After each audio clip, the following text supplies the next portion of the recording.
రేపు 25వ తారీఖున అంటే బుధవారం రోజున మనకు అమావాస్య రాబోతుంది. ఈ అమావాస్య చాలా పవర్ఫుల్. ఈ అమావాస్య ఏంటంటే మనకు కొన్ని వందల సంవత్సరాల తర్వాత వస్తుంది కాబట్టి ఈ అమావాస్యకు అతీంద్రియ శక్తులు ఎక్కువ అని చెప్పేసి మనకు శాస్త్రాల్లో చెప్పటం అనేది జరిగింది. ఈ అమావాస్యని ఏంటంటే జ్యేష్ఠ అమావాస్య అంటారు, అలాగే ఏరువాక అమావాస్య అని కూడా అంటారనమాట. అంటే ఈ అమావాస్య రోజున మనకు బుధవారంతో కూడా కూడుకొని వస్తుంది కాబట్టి మనకున్నటువంటి జాతకాల్లో దోషాలను తీసేయటానికి, అలాగే మనకున్న సమస్యలను తీసేయటానికి ఇది చాలా శక్తివంతంగా ఉపయోగపడుతుంది. వేప చెట్టు అంటే మనకు అమ్మవారి స్వరూపంగా, దుర్గాదేవి స్వరూపంగా చెప్పుకుంటూ ఉంటారు. వేప చెట్టులో ఏంటంటే అమ్మవారు కొలువై ఉంటారని చెప్పేసి మనకు శాస్త్రాల్లో చెప్పటం అనేది జరిగింది. కాబట్టి ఈ రోజున వేప చెట్టు దగ్గర ఇలా పడేయటం వలన ఏంటి అనంటే మనకున్నటువంటి దరిద్రాన్ని పడేసినట్లు, మనకున్నటువంటి కష్టాన్ని పడేసినట్లు, మనకున్నటువంటి చెడును పడేసినట్లు, మనకున్నటువంటి సమస్యను పడేసినట్లు. ఆ చెడు అంతా, ఆ సమస్య అంతా కూడా అమ్మ తీసేసి మనకు మంచి ఫలితాన్ని ఇస్తుంది. కాబట్టి ఈ అమావాస్య రోజున వేప చెట్టు దగ్గర ఇలా పడేయటం వలన మన జీవితంలో అద్భుతమైనటువంటి మార్పులు అనేవి జరిగి మనకు పట్టిందల్లా కూడా బంగారం అవుతుంది. మన కోరికలన్నీ కూడా తప్పకుండా నెరవేరుతాయి అన్నమాట. అమావాస్య అంటే పరిహారాలకు పెట్టింది పేరు అన్న విషయం అందరికీ తెలిసిందేనండి. ఎంతమందో కూడా అంటే పెద్ద పెద్ద ఋషులు, మునులు, మహానుభావులు, మన పూర్వీకులు, పెద్దవాళ్ళు ఇలాంటి వారందరూ కూడా వెనకటి రోజుల్లో మనం చూసినట్లయితే అమావాస్య కోసం ఎదురు చూస్తూ ఉండేవాళ్ళు. ఎందుకంటే ఏదన్నా సమస్య వస్తే వాళ్ళు ఆ రోజున ఆ సమస్యను తీసేసుకోవటం కోసం ఎదురు చూసేవాళ్ళు. ఎందుకంటే సమస్యను తీసేసుకోవటానికి అమావాస్య మంచిగా ఉపయోగపడుతుంది అనమాట. అమావాస్య రోజున మనం ఎలాంటి పరిహారం చేసినా కూడా అద్భుతంగా సిద్ధిస్తుంది.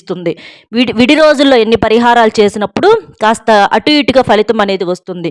కానీ అమావాస్య రోజున చేసే పరిహారాలు కానివ్వండి, పూజ కానివ్వండి, కొన్ని క్షణాల్లోనే మనకు ఫలితం అనేది వస్తుంది. కాబట్టి పరిహారాలకు పెట్టింది పేరు అమావాస్య. ఇక వేప చెట్టు సంగతి అయితే చెప్పాల్సింది ఏమి లేదండి. వేప చెట్టు దేవతా వృక్షం, అమ్మవారి స్వరూపం. వేప చెట్టులో అమ్మవారు కొలువై ఉంటారు. మనకేంటంటే ఆకాశం నుండి అమృత బిందువులు భూమి మీద పడినప్పుడు వేప చెట్టుగా మొలిచింది అని చెప్పేసేసి మనకు శాస్త్రాలు చెప్పడం అనేది జరిగింది. అంటే అంత శక్తివంతమైనది ఈ వేప చెట్టు. వేప చెట్టులో 33 కోట్ల మంది దేవతలు కూడా కొలువై ఉంటారని, అలాగే విష్ణుమూర్తికి, లక్ష్మీదేవికి ఎంతో ఇష్టమైనటువంటి, ఇట్లా ప్రతిదీ కూడా మనం ఆలోచించుకుంటే శాస్త్రాల్లో వేప చెట్టు గురించి ఎన్నో రకాలుగా గొప్పగా ఉందండి. అంటే ఈ వేప చెట్టు ఆరోగ్యపరంగా అలాగే పరిహార పరంగా కూడా మనకు ఎంతో మంచి ఫలితాలను ఇస్తుందన్నమాట.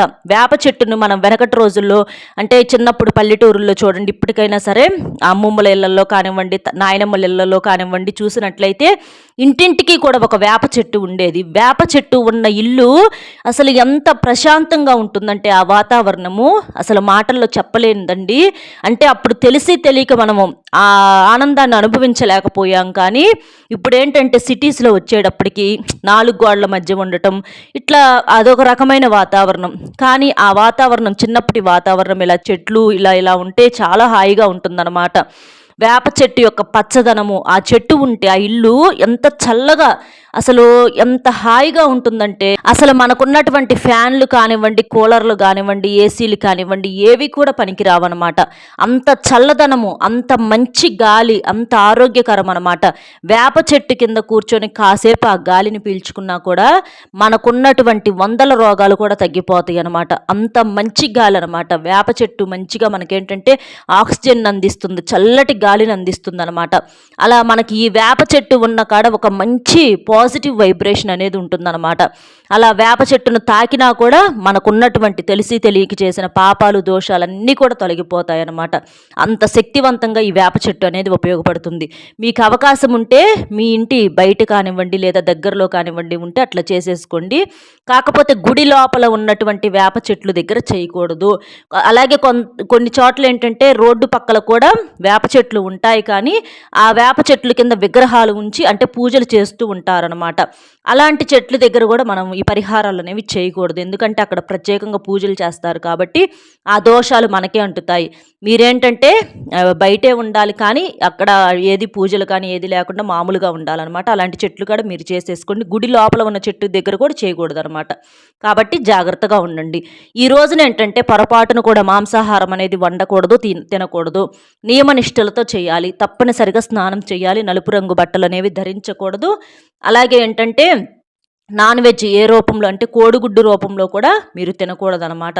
పరిహారం చేసేటప్పుడు మనం నియమనిష్టలతో చేసినప్పుడు మాత్రమే మనం చేసేటటువంటి పరిహారానికి మంచి ఫలితం అనేది ఉంటుందన్నమాట. చక్కగా స్నానం చేసేసి ఉతికిన బట్టలు ధరించి మీరు మీ ఇష్టాన్ని బట్టి పసుపు, ఎరుపు, ఆకుపచ్చ ఇట్లా ఇక మీరు ఏ రంగు బట్టలైనా సరే మీరు వేసుకోవచ్చు అనమాట.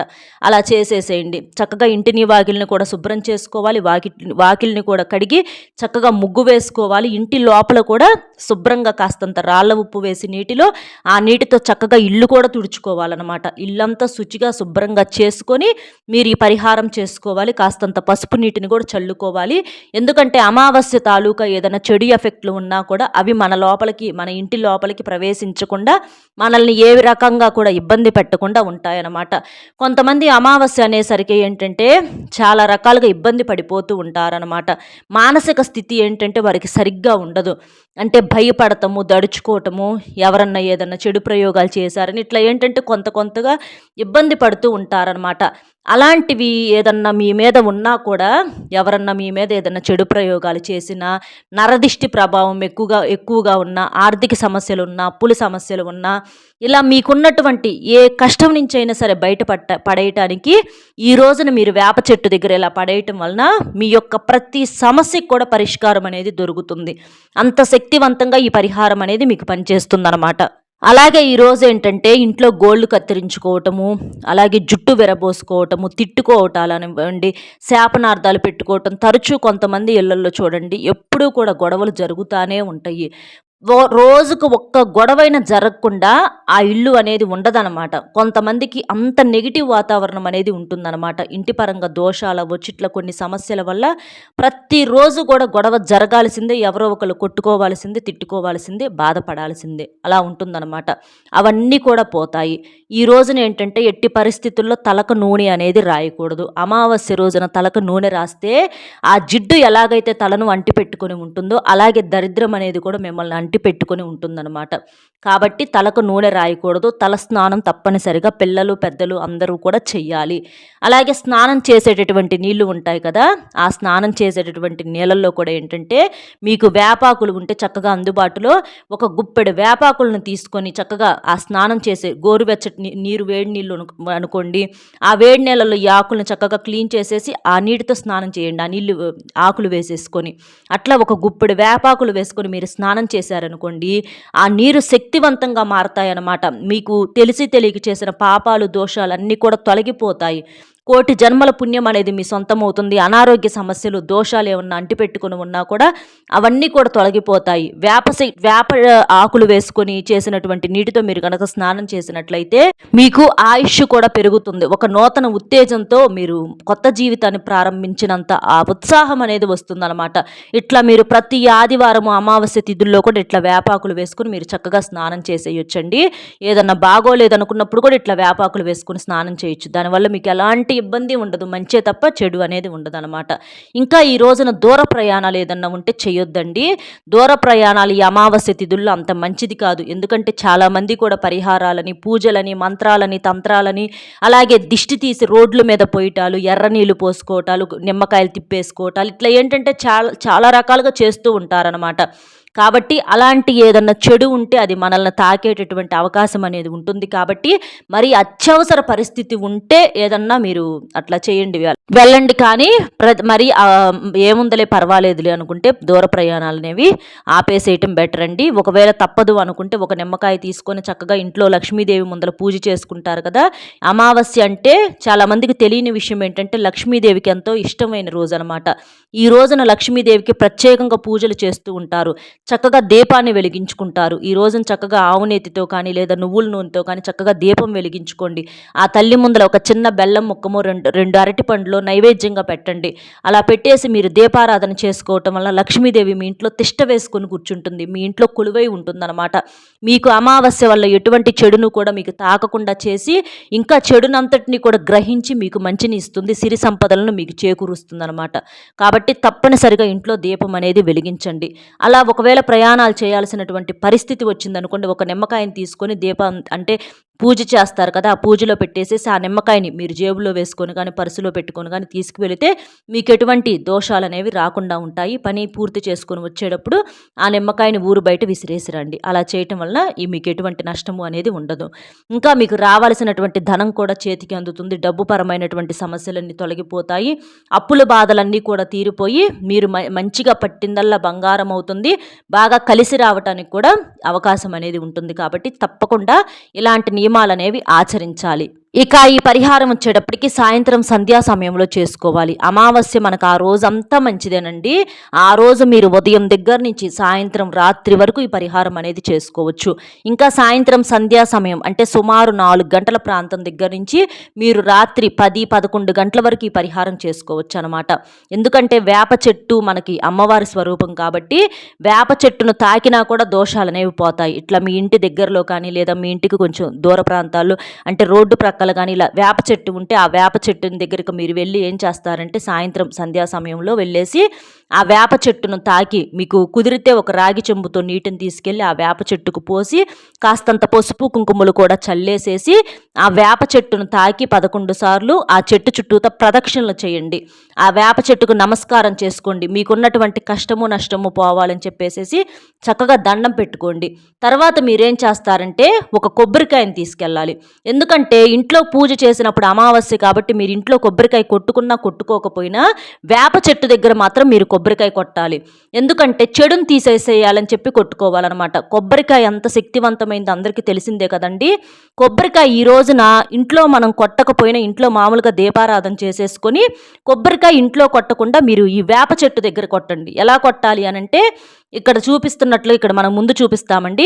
మీరేం చేస్తారంటే ఒక చిన్న కొబ్బరికాయ, ఎక్కువేం పెద్దదేం అవసరంలా ఒక చిన్న సైజు కొబ్బరికాయ తీసుకొని దానికి పీచు తీయకూడదు, పీచు మాత్రం ఉండాలి, గుర్తుపెట్టుకోండి.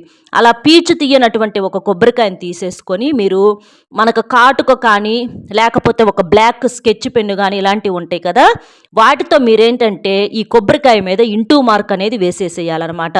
ఇంటూ మార్క్ ఎందుకు అనంటే ఇది అమావాస్య కాబట్టి చెడుని తీసేయడానికి చేస్తున్నాం కాబట్టి ఇంటూ మార్క్ వేసేసేయాలి. అలా వేసేసి మీరు సంకల్పం చెప్పుకోవాలి. మాకున్నటువంటి నరదృష్టి పోవాలి, ఇళ్ళ ఎదురు వాళ్ళ ఏడుపులు పోవాలి, ఇరుగు పొరుగు వారి బంధువుల ఏడుపులు పోవాలి, సంపాదన పరంగా బాగా కలిసి రావాలి, మేము సక్సెస్లోకి రావాలి, మా మీద ఎవరైనా చెడు ప్రయోగాలు చేసినా కూడా అవి తిప్పి కొట్టేసేయాలి, వారికే అప్పులు బాధలు ఏదన్నా ఉంటే తీరాలి అని చెప్పి సంకల్పం చెప్పుకొని మీ తల చుట్టూ కుడి నుంచి ఎడమకు 3 సార్లు, ఎడమ నుంచి కుడికి 3 సార్లు తిప్పేసుకొని మీ సంకల్పం చెప్పుకొని ఆ వేప చెట్టు దగ్గర కొబ్బరికాయ పగలగొట్టాలి, అంటే విసిరి కొట్టేసేయాలి. అంటే ఎన్ని మొక్కలు అవితే ఆ కొబ్బరికాయ అంత మంచిదనమాట. అట్లా అన్ని ముక్కలుగా పగిలేటట్లుగా విసిరి గట్టిగా కొట్టేసేసేయండి. అలా కొట్టినప్పుడు ఏంటంటే మీరు ఎంత ఫోర్స్గా ఎన్ని ముక్కలు అయ్యేటట్లుగా కొడతారో కొబ్బరికాయని అంత దరిద్రం అంతా వెళ్ళిపోతుందనమాట. ఆ కొబ్బరికాయ ముక్కల రూపంలో అంతా కూడా వెళ్ళిపోతుందనమాట. శుభ్రంగా కడిగేసినట్లుగా ఆ కొబ్బరి నీళ్లు మీ సమస్యను కడిగేస్తాయి అనమాట. కాబట్టి చాలా శక్తివంతంగా ఉపయోగపడుతుంది. అట్లా పగలగొట్టేసేసి ఇంటూ మార్క్ ఏంటంటే మీ జీవితంలో ఇక చెడిపోతుంది అన్న గుర్తుకు అనమాట. అలా వేసేసి కొట్టేసేసి ఇక మీరు వెనక్కి తిరిగి చూడకుండా వచ్చేసేసేయండి. మీరు తాకాలనుకున్న ప్రదక్షిణలు చేయాలనుకున్నా అదంతా ముందు చేసేసేయండి. ఇక కొబ్బరికాయ కొట్టినాక వెనక్కి మాత్రం తిరిగి చూడొద్దు. మీరు ఇంటికి వెళ్ళిపోండి. ఇంట్లోకి వెళ్ళేటప్పుడు తప్పనిసరిగా కాళ్ళు చేతులు కడుక్కొని వెళ్ళండి. ఇది గుర్తుంచుకోండి. మీకు అవకాశం కనుక కుదిరితే వేప చెట్టు దగ్గర దీపం కూడా వెలిగించే ప్రయత్నం చేయండి. ఏది కొబ్బరికాయ కొట్టక ముందల ఏంటంటే ఒక తమలపాకు పెట్టేసేసి ఒక మట్టి ప్రమిద పెట్టేసి అందులో నువ్వుల నూనె పోసేసి దీపం వెలిగించి చక్కగా ఇట్లా ప్రదక్షిణలు చేసుకొని తర్వాత సంకల్పం చెప్పుకొని కొబ్బరికాయ కొట్టేసేసేయండి. అట్లా చేసినట్లయితే ఇంకా మంచి రిజల్ట్ ఉంటుంది. అవకాశం ఉంటే ప్రదక్షిణలు చేసే అవకాశం ఉండి ఇవన్నీ చేయగలిగితే అవకాశం ఉంటే చేసుకోండి. లేకపోతే కొబ్బరికాయ మీద ఇట్లాగా కాటుకుతో కానీ లేదా బ్లాక్ స్కెచ్తో కానీ ఇంటూ మార్క్ వేసేసి తల చుట్టూతో తిప్పేసేసుకొని సంకల్పం చెప్పుకొని పగలగొట్టేసేసి రండి. ఇలా చేయటం వలన దరిద్ర బాధలన్నీ కూడా కేవలం కొన్ని క్షణాల్లో 2 నిమిషాల్లో మీ దగ్గర నుంచి పారిపోతాయి అన్నమాట. అంత శక్తివంతంగా మీరు ఇంటికి వచ్చేటప్పటికి ఏదో ఒక మంచి గుడ్ న్యూస్ని వింటారండి. అంత శక్తివంతంగా ఈ పరిహారం అనేది పనిచేస్తుందన్నమాట. డబ్బు చేతికి అందటం, ఇంట్లో అంతకు ముందల దాకా ఒక గజిబిజి వాతావరణం ఉన్న ఇల్లు కాస్త కామ్గా కూల్గా అయిపోవటము, ప్రశాంతంగా ఉండటము, ఇలా మీకు చేసి చూడండి. ఒక అద్భుతమైనటువంటి ఒక మార్పులు చూసి మీరే ఆశ్చర్యపోతారనమాట. డబ్బు పరంగా, ఇంటి పరంగా, నరదిష్టి పరంగా అన్నీ కూడా కూడా దోషాలు పోయి మీరు హాయిగా సంతోషంగా ఉండటానికి, అష్టదరిద్రాలన్నీ కూడా పోయి అష్టైశ్వర్యాలు సిద్ధించడానికి, లక్ష్మీదేవి మీ ఇంటి లోపలికి కోట్ల రూపాయలతో అడుగు పెట్టడానికి, మీకున్నటువంటి ముఖ్యంగా దరిద్రాన్ని తీసేసుకోవటానికి ఇది ఒక మంచి రోజు, మంచి అవకాశంగా చెప్పుకోవచ్చు. కాబట్టి తప్పనిసరిగా వేప చెట్టు దగ్గర ఇది చెయ్యండి, ఇది పడేసేసేయండి, మీ సమస్యలన్నీ కూడా తొలగిపోతాయి అన్నమాట. ఇది ఆడవారైనా మగవారైనా ఎవరైనా చేయొచ్చు. మీరు నియమనిష్టలతో మాత్రం చేయాలి. ఇది గుర్తుపెట్టుకోండి. ఆడవారు చేయకూడని 5 రోజులైతే చేయకూడదు, తర్వాత చేయొచ్చు. లేదా మగవారైనా చేయొచ్చు, ఇబ్బంది అయితే ఏమీ లేదు.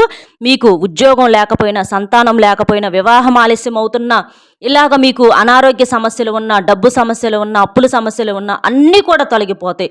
మీరు పట్టిందల్లా కూడా బంగారం అవుతుంది.